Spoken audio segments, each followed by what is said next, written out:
साथियों, जय भीम, जय भारत, जय मंडल, जय जोहार,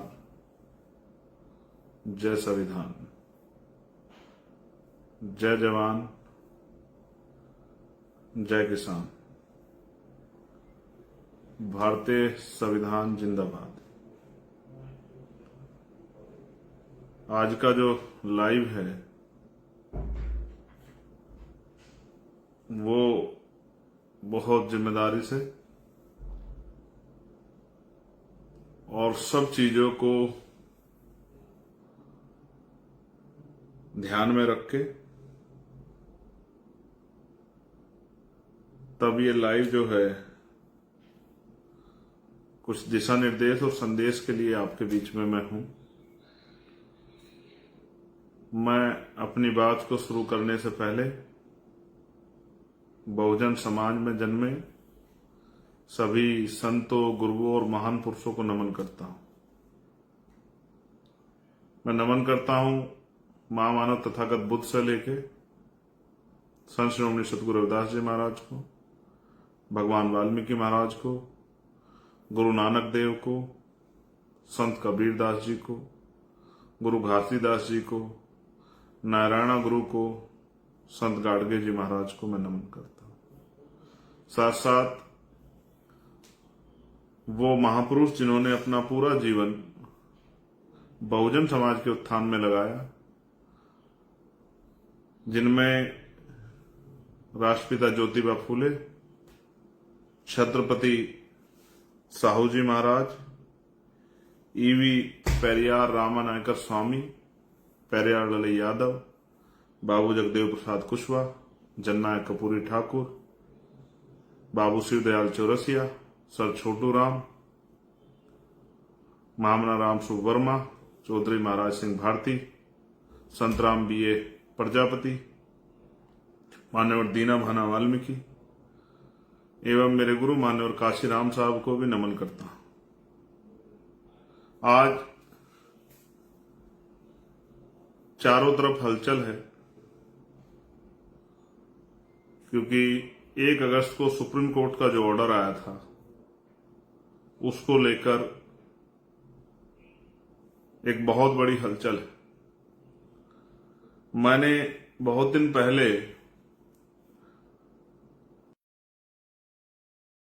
जब मैं जेल में था तो मैंने ये एहसास किया मैं निर्दोष था, फिर भी मेरे खिलाफ बेल मिलने के बाद एनएसए की कार्रवाई की गई। उस एनएसए की कार्रवाई को रात को 2:30 बजे अंजाम दिया गया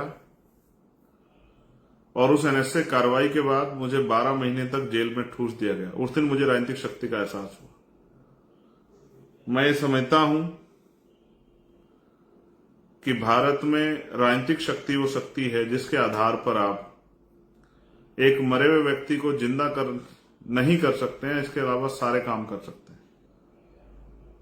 आप योजना बना के अंतिम पायदान पर बैठे व्यक्ति को इज्जत की जिंदगी दे सकते हैं। आप तमाम तरह के भ्रष्टाचार को, तमाम तरह की गलत पॉलिसियों को, तमाम तरह के जुर्म जाति को रोक सकते हैं। फिर मैं राजनीतिक काम में ज्यादा लग गया। मुझे लगा कि राजनीतिक शक्ति बनाकर ही हम अपने वंचित समाज को उनकी इस दुर्दशा से, परेशानी की जिंदगी से बाहर निकाल सकते हैं। जब हम इस काम को कर रहे हैं तो जो हजारों साल से हमारे विरोधी रहे हैं वो लोग भी कुछ ना कुछ काम तो कर ही रहे होंगे। मैंने कई बार पहले भी अपनी बात में कहा कि नीयत का बहुत बड़ा खेल है। मैं आज ये भी स्वीकार करता हूं कि कुछ खामियां उन लोगों में रही हैं जो लोग अपने पैरों पर खड़े हो पाए आरक्षण की वजह से। मैं कतई भी ये नहीं कहूंगा कि किसी जाति में या किसी जाति पे टिप्पणी करके कि वो पढ़ते लिखते नहीं है या इस तरह की कोई बात करके मैं किसी को अपमानित करना चाहूं, ये बिल्कुल भी सत्य नहीं। जिस तरह की भाषा का प्रयोग मनुवादी लोग हमारे लिए आरक्षण पे करते थे, आज उसी तरह की भाषा का प्रयोग हम लोग करें तो ये सत्य नहीं। मेरा जमीर इस बात की गवाही मुझे नहीं देता। इस आंदोलन में ना मुझे ना मेरे किसी भी साथी को धक्का किसने नहीं दिया या जबरदस्ती हमें भेजा। हमने ये आंदोलन मन से स्वीकार किया है। हमारे लिए कोई रोजगार करने का या पेट भरने का या कोठी बंगले बनाने का आंदोलन नहीं है। हमारे लिए ये आंदोलन समाज को उसके पैरों पर खड़ा करने का है। हाँ, मैं मानता हूं शेड्यूल कास्ट के लोगों में भी भाईचारा नहीं है, लेकिन इस भाईचारा को बनाने के लिए हमने तमाम तरह के प्रयास किए। हमने उस तरह की लीडरशिप अपने यहां डेवलप की है कि वंचित जातियों को नेतृत्व करने का मौका मिले। हमारे यहां वंचित वर्ग के लोग बड़े बड़े पदों पर हैं, लेकिन क्योंकि हमारी नई पार्टी है इसलिए आपको वो दिखाई नहीं देते, इसलिए आपको उनका कद नहीं दिखाई देता। लेकिन पार्टी में उनका कद है, संगठन में उनका कद है, ये सबको दिखाई देता है। उनकी बात का जो है उनकी वैल्यू भी है, उनका सम्मान भी है, ये भी सबके सामने। तो मैं अब बुनियादी बात पे बात करता हूं। कल समाज ने एक बंद बुलाया है। मैंने बीच में इस बात को स्पष्ट किया था कि बंद को, उसके पीछे के उद्देश्यों को, हालातों को नजर रख के हम लोग फैसले लेंगे।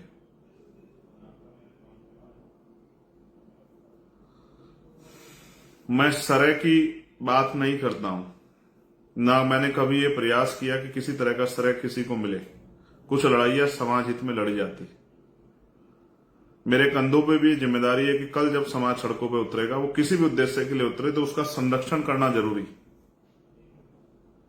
इतने बड़े समाज को मनुवादियों की कठपुतली बनने के लिए मैदान में नहीं छोड़ा जा सकता है। पिछले लंबे समय से मैं यही चिंता कर रहा हूं कि कोई इस तरह की घटनाक्रम, इस तरह की अनहोनी हमारे सामने ना आए जिसकी कीमत हमें लंबे समय तक चुकानी पड़े। मेरी ये इच्छा है कि वंचित वर्गों का भाईचारा ना टूटे। 1000-2000 नौकरियां इधर उधर चली जाए, कोई फर्क नहीं पड़ता। मैं इस बात से असहमत नहीं, क्योंकि 2% सरकारी नौकरियां है, 98% प्राइवेट सेक्टर है। आप याद करो, मैं फिर दोहराता हूं, मैंने मांग की कि 98% प्राइवेट सेक्टर में SC ST OBC के लोगों को मौका दिया जाए, उनको रिजर्वेशन दिया जाए, रिप्रेजेंटेशन दिया जाए। आप याद कीजिए, मैंने मांग की कि लेटरल एंट्री जो है, जिसपे आज हम लोग जीते भी हैं, कि लेटरल एंट्री पे जो है के जरिए जो हमारा हिस्सा खाया जा रहा है, इसको बंद किया जाए। आप जिन जगह पे रिजर्वेशन नहीं है रिप्रेजेंट, मैंने उनके लिए मांग की। आप जानते हैं, मैंने 1.5 साल पहले मांग की कि उन वंचित जातियों को जिनको अवसर नहीं मिल रहा, जब 10% आर्थिक आधार पर आरक्षण आप स्वर्ण जातियों को दे सकते हो, तो मेरे उस समाज को भी आपको मुख्य धारा में लाने के लिए, क्योंकि पिछले 10 साल से ज्यादा का समय हो गया है, 13 साल हो गए, अपनी जाति का जनगणना नहीं कराई, लगातार हमारी संख्या बढ़ रही है, तो संख्या के आधार पर हमारी हिस्सेदारी तय होनी चाहिए। तो इसलिए मैंने उन वंचित जातियों के लिए अलग से 5% आरक्षण की मांग, स्पेशली उन्हीं के लिए कि उनको मिले और उनके बच्चे भी कुर्सी पर आकर बैठे, उनको अवसर मिले, इसलिए मैंने उनके लिए मांग की।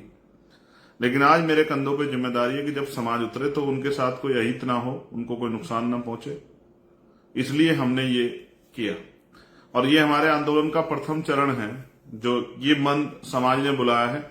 लेकिन 11 तारीख की जो है रैली, 11 तारीख का जो ऐतिहासिक आंदोलन हम लोग दिल्ली में करेंगे, वो हम समाज के सहयोग से अपने नेतृत्व में करेंगे, भीम आर्मी आजाद समाज पार्टी के नेतृत्व में करेंगे।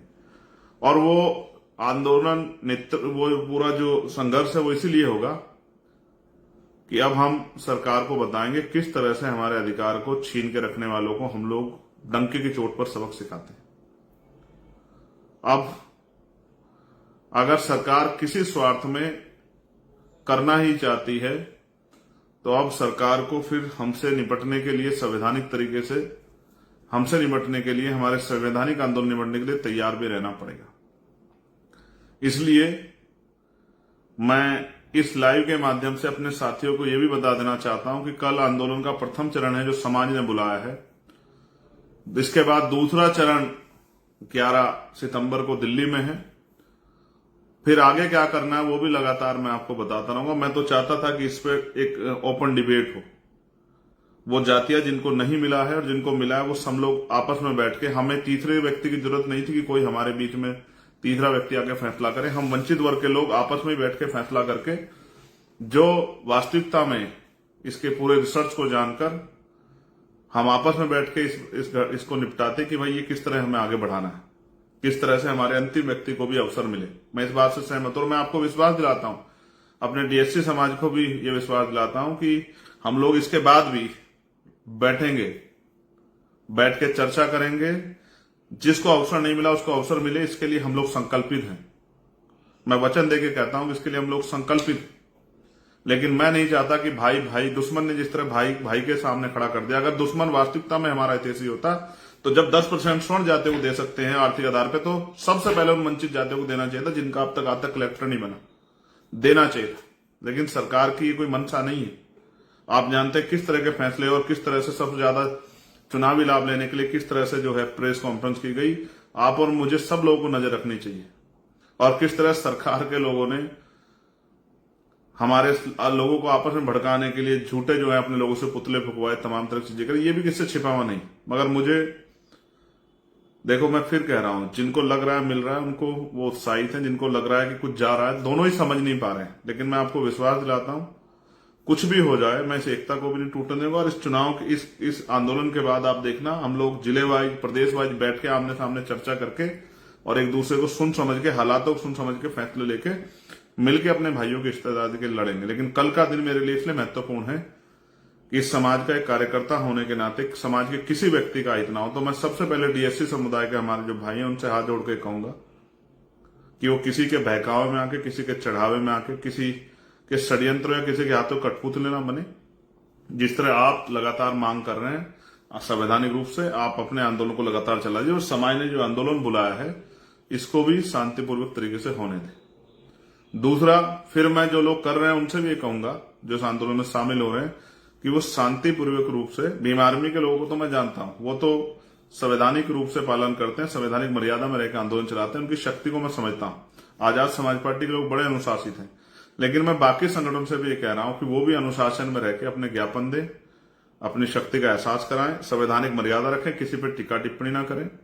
और जो मैंने code Bhim army Azad Samaj party के लोगों को दिए, जिन कोड के जरिए मैंने आपको बताया है, क्योंकि हम एक संगठन चलाते हैं और हमारे संगठन की एक आइडियोलॉजी और हमारे कुछ नियम कानून है, जो मैंने अपने लीडर्स को कल पिछले 2-3 दिन में लगातार, हमने पिछले 3 से 4 दिन में, 4 दिन लगे हमें, आप लोग जानते हैं, लगातार डिस्ट्रिक्ट की, स्टेट की मीटिंगें करने में, कोर कमेटी की मीटिंग करने में, कई मीटिंग करके ये फैसले हुए हैं समाज हित में।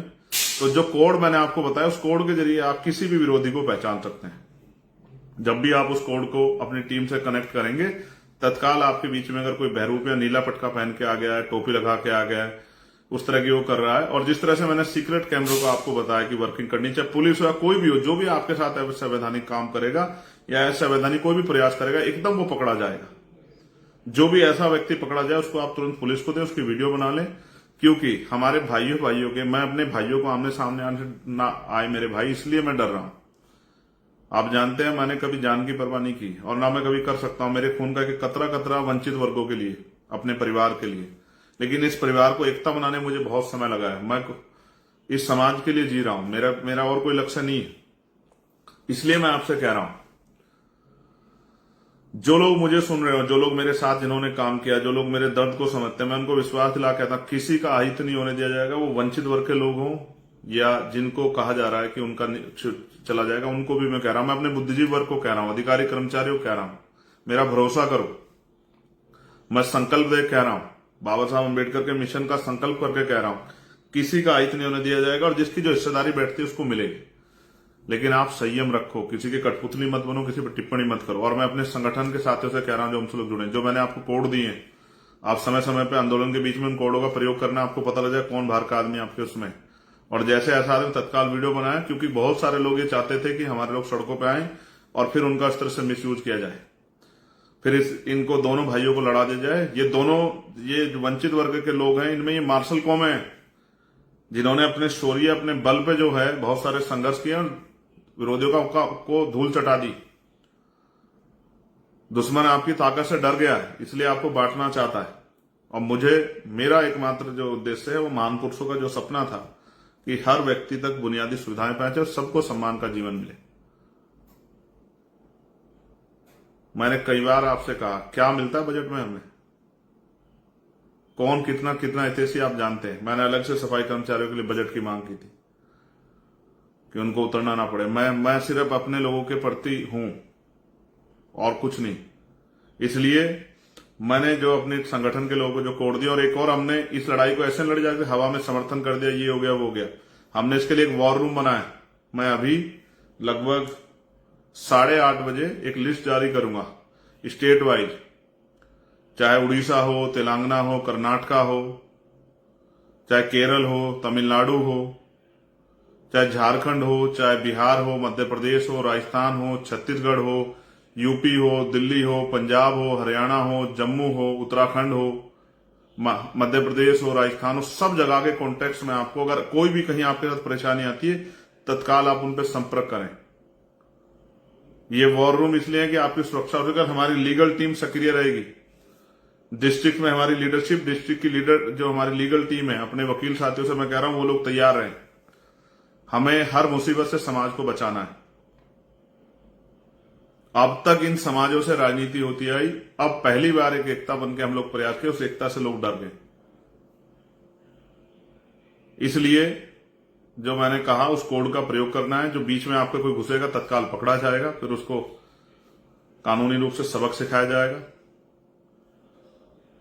और दूसरा, लगातार जो है यही किसी भी आंदोलन को जो है चलाने का यही तरीका होता है कि आपके पास कुछ सीक्रेट प्लान होना चाहिए। संवैधानिक मर्यादाओं में इस आंदोलन को पूरा करना है और अगले आंदोलन 11 सितंबर की दिल्ली के लिए तैयारी करनी है। भीम आर्मी आजाद समाज पार्टी और बहुजन समाज के लोग कह रहा हूं, एक दिन में आंदोलन नहीं जीता जाएगा। और अब हमारी मांग जो है मैंने आपको बता दी है। हमारी मांग सिर्फ ये नहीं है छोटी मोटी मांग। अब जो है हम बताएंगे किस तरह से अधिकारों की रक्षा होती है, किस तरह से संघर्ष किया जा सकता है। अब जो बैकलॉग है, जो 15% को 4-5% में टाल रखा था, एक एक नौकरी हम लोग पूरी कराएंगे, पूरा बैकलॉग भराएंगे, आरक्षण का कोटा पूरा कराएंगे। दूसरा, राज्यसभाओं में, विधान परिषद में SC ST OBC के लोगों को राजनीतिक आरक्षण मिले, राजनीतिक रिप्रेजेंटेशन मिले। SC ST को गवर्नर हो की पोस्ट हो, चाहे राज्यसभा की हो, किसी दल की हो, चाहे विधान परिषद की हो उनमें, चाहे मिनिस्ट्री हो उनमें, साथ साथ जातिगत जनगणना हो। जितना प्राइवेट सेक्टर है, प्राइवेट सेक्टर में जो है ना रिजर्वेशन की व्यवस्था SC ST OBC के लिए। अब हमारे जीवन का एक ही लक्ष्य है, इस देश में जिसकी इतनी संख्या बारी उसकी इतनी हिस्सेदारी के आधार पर, अंतिम व्यक्ति को भी उसकी संख्या के आधार पर हिस्सेदारी मिलनी चाहिए। धनधरती राजपाट में हिस्सेदारी मिलनी चाहिए। वो हम लोग राजनीतिक शक्ति बनाकर भी देंगे और वो हम लोग भाईचारा बनाकर भी लेंगे। अब हम चुटकी भर के लिए नहीं लड़ेंगे, अब हम अपनी संख्या के आधार पर हिस्सेदारी के लिए लड़ेंगे और अपने भाइयों के लिए भी और अपने लिए भी हम लोग मैदान में जाके लड़ाई लड़ेंगे। हम ये पहले भी करते आए। मैंने आपसे कहा जुडिशरी में भी रिजर्वेशन होना चाहिए। जिस हर डिपार्टमेंट में जो हमारी हिस्सेदारी वो उसको हमें पूरा कराना है। अब हम SC ST OBC के वास्तविक अधिकार उन तक पहुंचे, इसके लिए रोज संघर्ष करेंगे। अब हमारा यही मकसद है कि अंतिम व्यक्ति तक सुख सुविधाएं, बुनियादी अधिकार पहुंचे। और जो सरकारों में हमारा हिस्सेदारी बैठती है संख्या के आधार पर, बजट में, तमाम चीजों में, उन पे भी हम लोग जो है संघर्ष करेंगे। अब हमने ठान लिया। लेकिन मैं फिर आपसे पुनः अनुरोध करूंगा, शांति प्रिय तो आप लोग हैं, लेकिन संवैधानिक मर्यादा का पालन करते हुए। और एक मैंने कहा ना, दुश्मन के मोहरे नहीं बनना है, अच्छी टिप्पणी नहीं करनी है अपने लोगों। भाई भाई के साथ नहीं लड़ता है, कभी नहीं लड़ता, लड़ना भी नहीं चाहिए। 2-4 हजार नौकरियों से कोई फर्क नहीं पड़ता है। ये होना चाहिए, जरूरी है कि जो जिसको नहीं मिला उसको मिलना चाहिए, लेकिन सरकार के मोहरे बन के नहीं। इसलिए मैं आपसे अपील करूंगा। और समाज समझदार है और दुश्मन देखिए कितना समझदार है, भाइयों को भाइयों से लड़ा रहा है। वरना अलग से भी 10% 5% दे सकता था, लेकिन फिर भाई भाई से लड़ते तो वो तमाशा कैसे देखता। और गजब का खेल, जो लोग देने का वादा कर रहे हैं वो राजस्थान में समर्थन भी कर रहे हैं बंद का। कई खेल चल रहे हैं, बहुत सावधान रहिए। मैं राजस्थान के साथियों से, मध्य प्रदेश के साथियों से, उत्तर प्रदेश, हरियाणा, पंजाब के साथियों से, उत्तराखंड, दिल्ली, बिहार और झारखंड के साथियों से, तमाम नॉर्थ की बेल्ट से, तमाम साउथ की बेल्ट से ये आपसे प्रार्थना करूंगा।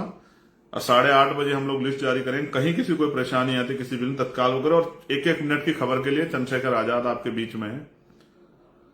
हर उसके लिए कहीं शासन प्रशासन अगर गुंडाई करेगा, उनसे लड़ने के लिए, सब चीजों के लिए आपके 24 घंटे बीच में है। लेकिन उस लिस्ट के लिए आप तत्काल जो है संपर्क करें और कोई भी बात हो तत्काल बताएं, लेकिन बहुत जिम्मेदारी समझदारी से संवैधानिक मर्यादा का पालन करते हुए शांतिपूर्ण तरीके से अपने ज्ञापन दें और अपने विरोध को दर्ज कराएं। आपने मुझे सुना। आप सभी के लिए मंगल कामनाएं। जय भीम, जय भारत, जय संविधान। आप सभी के लिए मंगल कामनाएं। बहुजन समाज जिंदाबाद, आजाद समाज पार्टी जिंदाबाद, भीम आर्मी जिंदाबाद, और मेरा हर एक व्यक्ति भाई परिवार जिंदाबाद। आपका कार्यकर्ता, आपका भाई चंद्रशेखर आजाद। जब तक महान पुरुषों का सपना पूरा नहीं होता तब तक हम लोग रुकने वाले नहीं है, और दुश्मन की किसी साजिश को हम लोग कामयाब नहीं होने देंगे। धन्यवाद।